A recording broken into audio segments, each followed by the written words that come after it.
Hey guys, come follow me time again. So we're in Mosiah 1 to 3.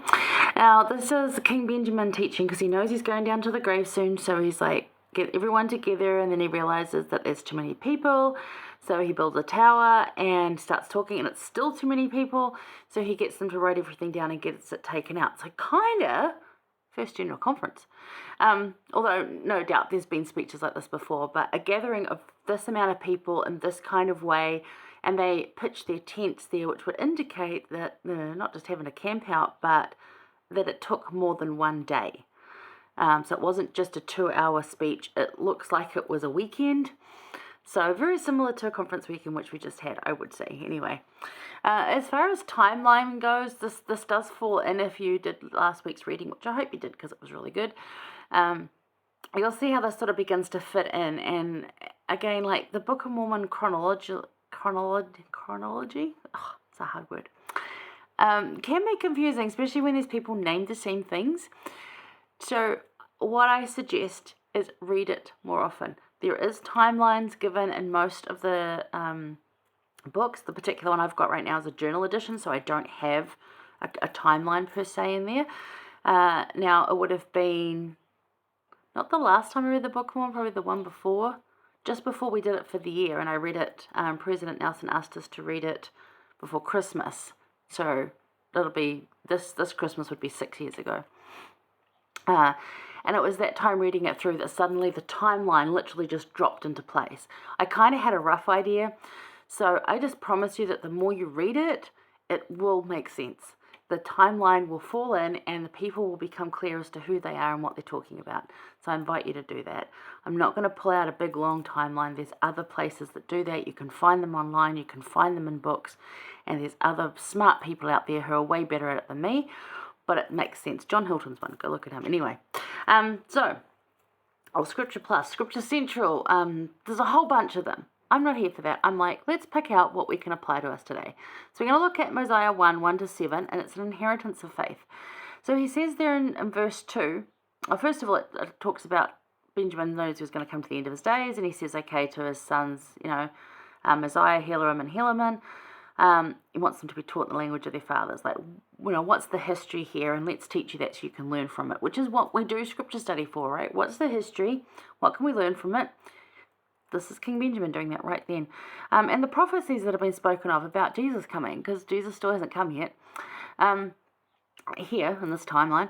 And in 3 he talks about, I really like this, he said, I would that you should remember that were it not for these plates which contain these records and these commandments, we must have suffered in ignorance, even at this present time, not knowing the mysteries of God.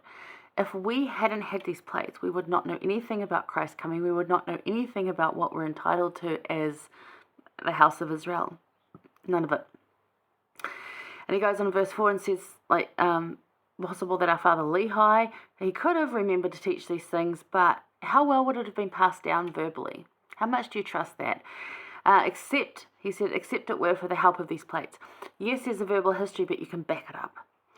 And down in verse 5, he says, I say unto you, my sons, were it not for these things which have been kept and preserved by the hand of God, that we might read and understand of his mysteries, and have his commandments always before our eyes, that even our fathers would have dwindled in unbelief. It gets lost. Just a verbal history gets lost. You even look at just family history, those that kept genealogical lines verbally, the information gets construed, and our minds do weird things. They think they remember it, but they remember our version of it. Write it down. It's so important. Even if you think, they won't understand the language in that time, there are people who will study it and figure it out. Some pretty smart people out there. Maybe you know some that do that, but, write it down. 6 is, O my sons, I would that you should remember that these sayings are true, and also that these records are true. And behold also the plates of Nephi, which contain the records of the sayings of our fathers from the time they left Jerusalem until now, and they are true. And we can know of their surety because we have them before our eyes. So there he's talking about the small plates. This part of the Book of Mormon to the end is all written on the large plates. Well, some of it is the Jaredite plates. There's other bits in there. Again, you've got one of those lovely old school seminary bookmarks that'll show you how it's made up and give you the chronology. I got it right that time. But just know that right here he's talking about the small plates. This is from the large plates. There you go. We've got the record. It's right here. It's like saying, here's Grandma's diary. I know what she had for lunch on this date, I know that she did that because she wrote about it. And then 7, and now my sons, I would that you should remember to search them diligently, that you may profit thereby, and I would that you should keep the commandments of God, that you may prosper in the land according to the promises which the Lord made unto our fathers. It is an inheritance of faith passed down. It is a legacy of what you leave behind. And scriptures are a legacy. They are an inheritance of faith passed down to us. We know these stories, and we can apply them into our lives and help us with the struggles that we have. We know how to pray fervently because we had the example of Enos and what he did. We know how to, go and do what the Lord asked us to do because Nephi showed us how to do that. And that's just 2 examples from this year that we've already read. There's so many. And we have that because they took the time to record that so that we could learn from it. How blessed are we that we have that? So, consider what your life would be like with no scriptures or no record of Christ's gospel. What would your life be like? Because there are people that don't yet have this record. You think, how can that be in a day like today, where the internet's everywhere and everyone's heard of the Bible, haven't they? Actually, no. Some haven't. Most have, some haven't. But consider how different it would be. Would there be things that might be easier and better? Probably, because people wouldn't have read them and taken them the wrong way and gone on, crusades of, we must make everyone Christian, so get baptized or we kill you. That's totally wrong. Yet unrighteous people did that.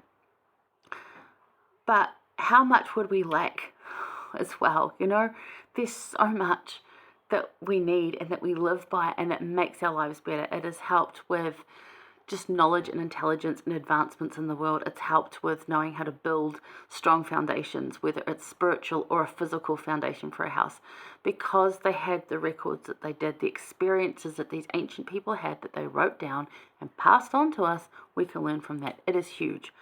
So keep that in your mind, because how would it be without it? Helps you to be a little more grateful for it. So how can you search the scriptures better too? So now that you've appreciated them, how can you search them better? Can you do better in Come Follow Me study? Could you actually be a little more proactive in making that time, say on a Sunday afternoon or Monday before the end of that week and rushing through it?